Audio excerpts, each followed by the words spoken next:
Good morning and welcome to Daily Red Devil for all of your latest Manchester United transfer news and talk. Before we get into today's video, if this is your first time watching today, please make sure to subscribe to the channel, bottom right hand corner. We are only 3 subscribers away from 42,300, so please go and do that right now. And also make sure to drop a like on today's episode.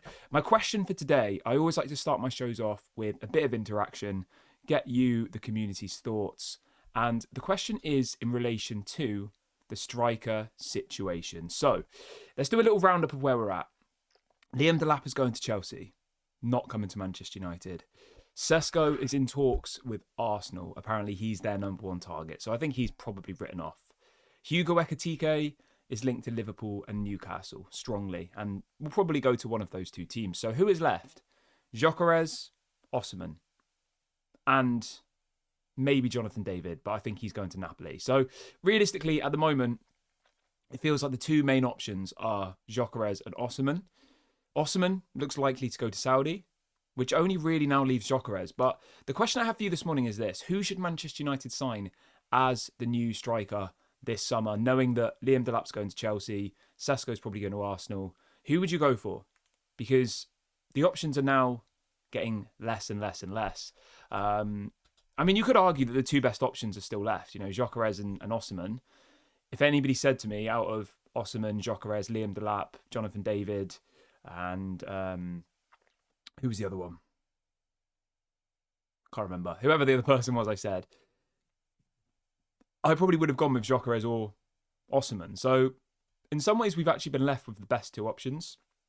Now, if Bruno Fernandes leaves and we get 100 million in the bank, if Garnacho leaves and we get another 40, 50 million, if Rashford goes, we could actually have a pretty hefty transfer budget for this window. And there was a really interesting story that came out yesterday saying that if Manchester United were to sell Bruno this summer, that they'd be able to spend around £300 million this window. Now, the issue that Manchester United actually have is not PSR, it's actually cash flow. So in relation to PSR, they'd be allowed to spend 200 to 300 just off the back of selling Bruno.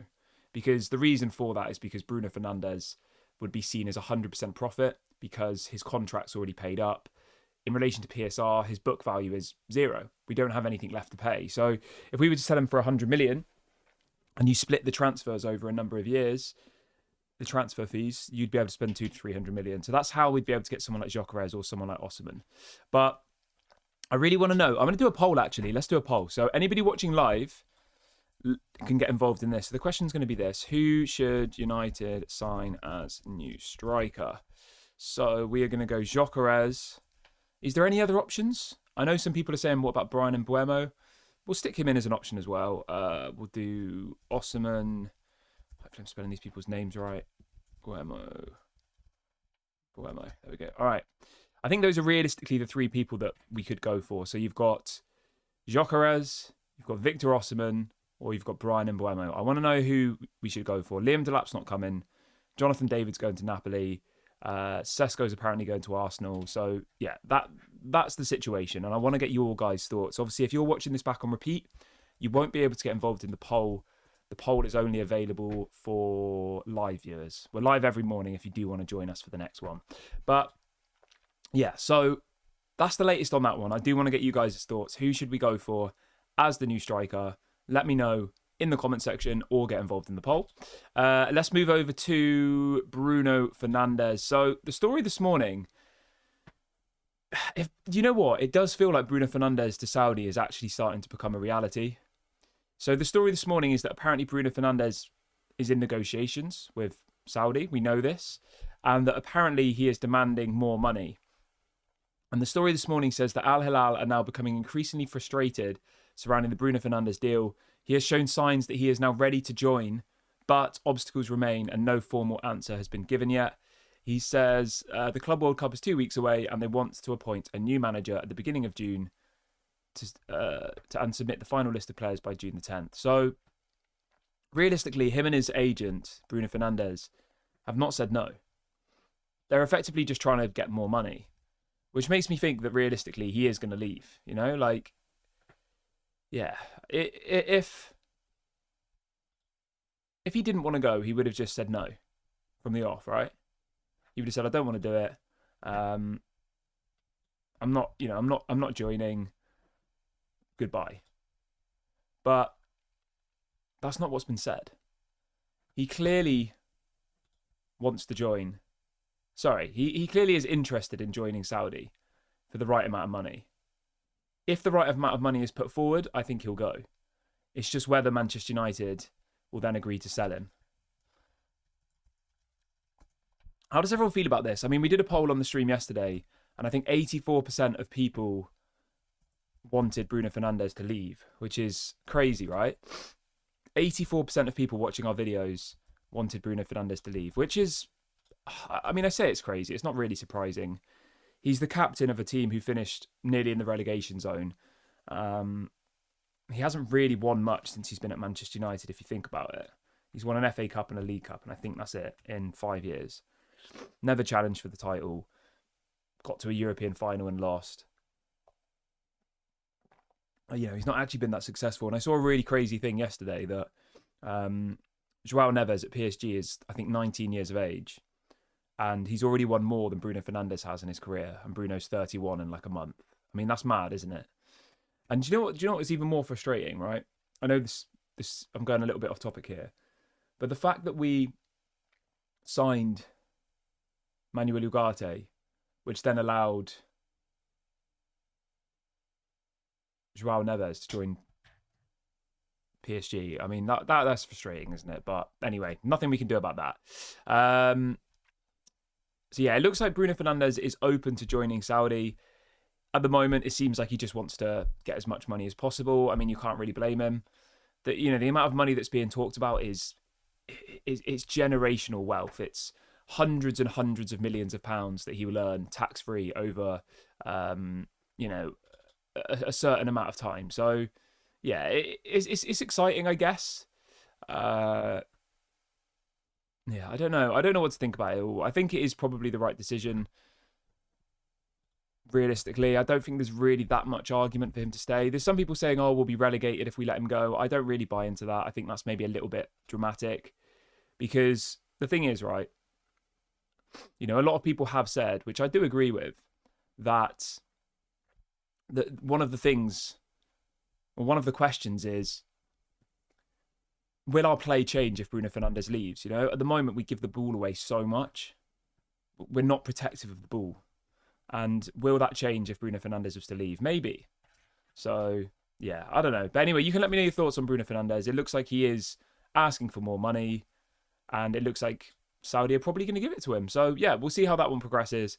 Next story I've got for you today is about Gyökeres. So, the latest on Gyökeres this morning, this is coming out from a couple of different people. One of the stories here is that Manchester United have had new talks with Victor Gyökeres. It says, as it stands, he's currently considering his options and deciding what he wants to do. So I don't really know. Like, I don't know. I mean, are there many other clubs linked to Gyökeres? You know what? I would not be surprised if we just wake up one morning and he's like going to Liverpool. I don't know. I just have a feeling that we're going to get burned on this one. That we'll just wake up one day and before you know it, it'll be like, oh, he's joining Liverpool. And we'll be like, what? Where did this come from? But I don't know. Maybe that's just me being dramatic.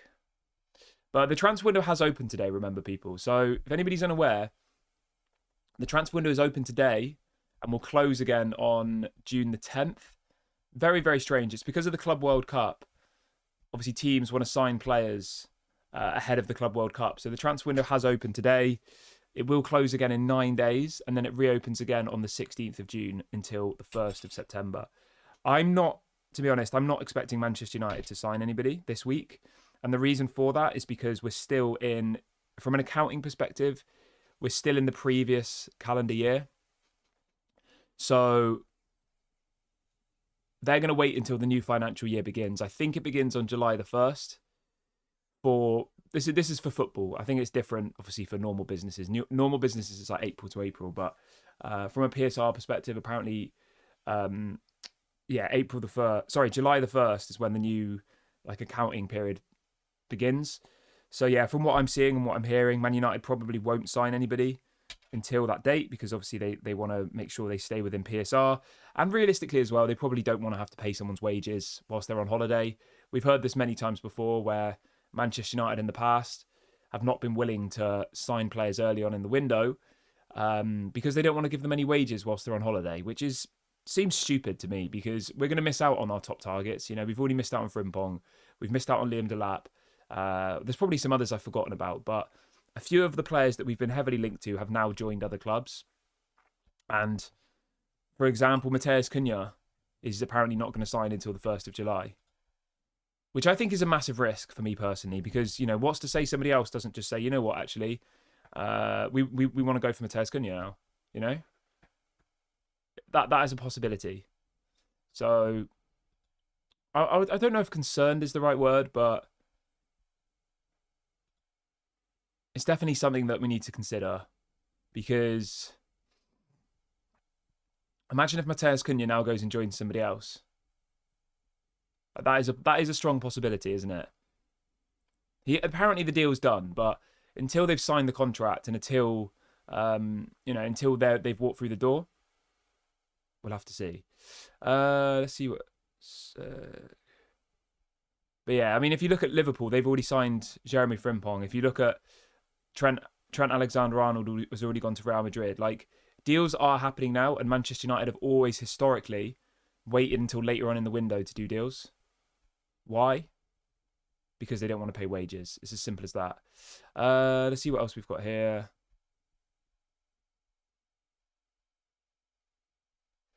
Scott says, what's going on with Bryan Mbeumo?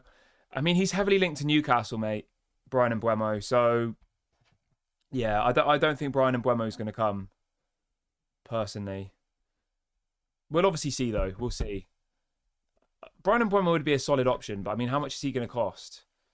50, 60 million, maybe? He has only got 1 year left on his contract, so yeah. I mean, he would be a great option, I think. He's only 25, Premier League proven, in the position we need, knows the league, got 20 goals in the Premier League last season and 8 assists.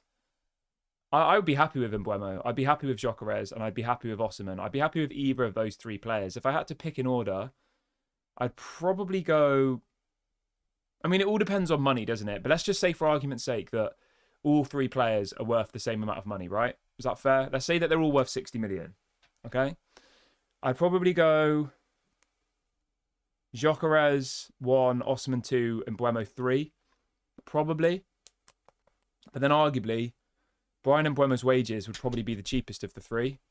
Osimhen's would be the most, and I think Gyökeres would probably be the second most. Let's have a look. Bryan Mbeumo's wages. Let's have a look. Bryan Mbeumo is currently on 45k a week. So, I mean, even if you doubled his salary, that's still only 90k a week. Gyökeres is currently on 40k a week. Again, if you doubled his salary, it would only be like 80 to 100 a week. Whereas Osimhen is on... He's on around 250 grand a week at the moment. And obviously, he's probably going to want a pay rise. I think the story linking him to Saudi was suggesting that they'd pay him around $1 million a week. So, yeah, that's probably why, for me, as much as I like Victor Osimhen, I think he's maybe a little bit unrealistic. Sean says, what about Joe Bellingham? I'm not sure about Joe Bellingham, man. I don't know. Like, I like Bellingham, Joe Bellingham. I think he's definitely talented. Have Sunderland been promoted? Who got promoted? It was Sunderland, right?